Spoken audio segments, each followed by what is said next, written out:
បាទសួស្តីបងប្អូនគ្នាឥឡូវនេះខ្ញុំមានម៉ូទ័រកាត់ដៃស្នែខ្ចៅដែលជាប្រភេទប្រើថ្ម 12V ណាបាទហើយលេខកូដគឺ SC 103D បាទដាក់ថ្មចូលបាទហើយខ្ញុំមាននេះដៃស្នែខ្ចៅហ្នឹង M10 ណាហើយខ្ញុំកាត់ជាក់ស្ដែងហើយខ្ញុំធ្វើការមូលចូលបាទឥឡូវខ្ញុំស្រែសិនណាស្រែឲ្យត្រូវអញ្ចឹងយើងសង្កត់ជាប់ជាមួយកែមនេះបាទហើយយើងចុចបិទដំណើរការមកបាទអញ្ចឹងជាមួយជាក់ស្ដែងអញ្ចឹងមកបាទហើយយើងមូលណាបងប្អូនគ្នាបាទអញ្ចឹងបងប្អូនគ្នាដែលមានតម្រូវការជាមួយនឹងម៉ូទ័រប្រភេទកាត់ដៃស្នែខ្ចៅ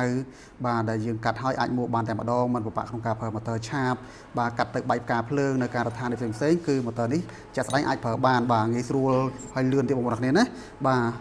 នេះបាទបងប្អូនគ្នាមើល